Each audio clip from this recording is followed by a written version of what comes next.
Dear students, we have completed our study about Plato, the great Greek philosopher. Now we are going to study about his student Aristotle. He was also very a great personality, and he was also a great philosopher, and he was a master of all branches of knowledge, just like his teacher. We can just read the given text, and I will explain if it is necessary.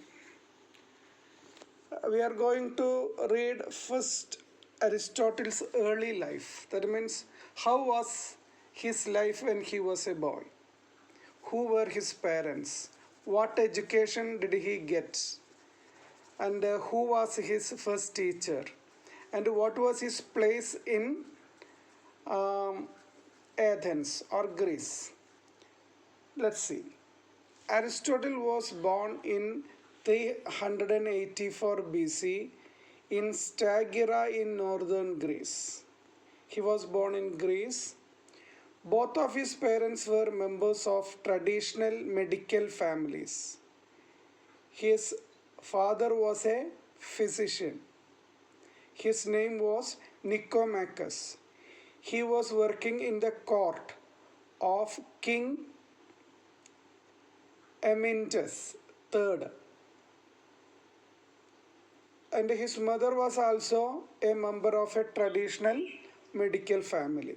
So he had got such a tradition of doctors.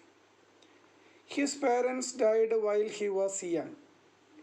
He lost his parents soon, and he was likely raised at his family's home in Stagira. That means his relatives took the responsibility of this child, Aristotle, and when he grew and became a teenager, that means he was at the age of 17, he was taken to Plato's Academy. We learnt about an institution that was established by the great philosopher Plato, and it was a center of higher learning at that time. And Aristotle was taken for his education to the same institution, and Plato was the leading figure of this academy. He spent 20 years as a student and a teacher at the school. He worked in Plato's academy both as a teacher and as a student. He spent almost 20 years, emerging with both a great respect and a good deal of criticism for his teacher's theories. Plato was no doubt a great personality. His teachings were also very great. And Aristotle was full of respect towards Plato and his teachings, but he criticized certain things that Plato said. Plato's own later writings, in which he softened some earlier positions, likely bear the mark of repeated discussions with his most gifted student. Who is this gifted student? No doubt it is Aristotle. That means Plato said something. He had said something about some topics, but later he changed. He softened. That means he became moderate in his views about the things he had been in the beginning.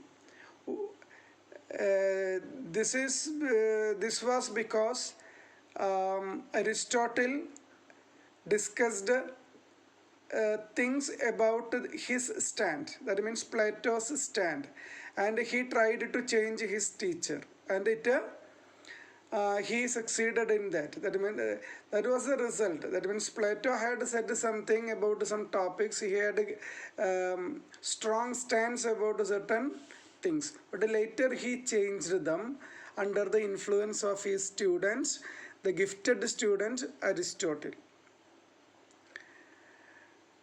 When Plato died in 347, control of the academy passed to his nephew Speusippus. That means Plato died, and actually Aristotle had connections with Plato, not with his nephew. So he, after the death of Plato, he left the academy because academy was belonged to his nephew. Aristotle left Athens soon after, though it is not clear whether frustrations at the academy or political difficulties due to his family's Macedonian connections hastened his exit. We don't know why he had left Athens at that time. That means after the death of Plato. Perhaps there were some problems in academy with the nephew of Plato. Otherwise, he would have some problems from his family due to some political issues. We don't know exactly what was the reason that tempted him, that persuaded him to exit. He spent 5 years on the coast of Asia Minor as a guest of former students at Assos and Lesbos. He left Athens and reached Asia, the coast of Asia Minor, and he lived there as a guest of his previous students. We know Aristotle also worked as a teacher in Plato's institution, that means academy. It was here that he undertook the pioneering research into marine biology and married his wife Pythias. He was attracted to biology, especially marine biology. And that happened when he was living in the Asia Minor, the coast of Asia Minor. And there he met a woman called Pythias. She became his wife later, and he had a daughter in this woman, and the daughter was also named after his mother Pythias.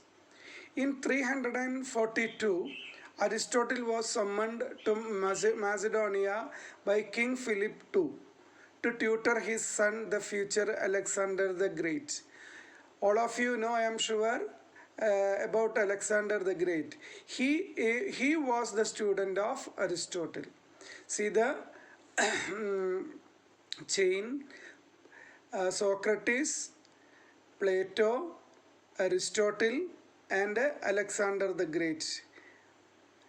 And both of them met there, and they did not influence each other according to one person. Actually, he became the tutor of Alexander the Great, but made remarkably little impact. Little means no impact on either of them. That means two of these figures were very influential and great personalities. That means Alexander the Great and Aristotle. But they did not influence each other. This is what he meant.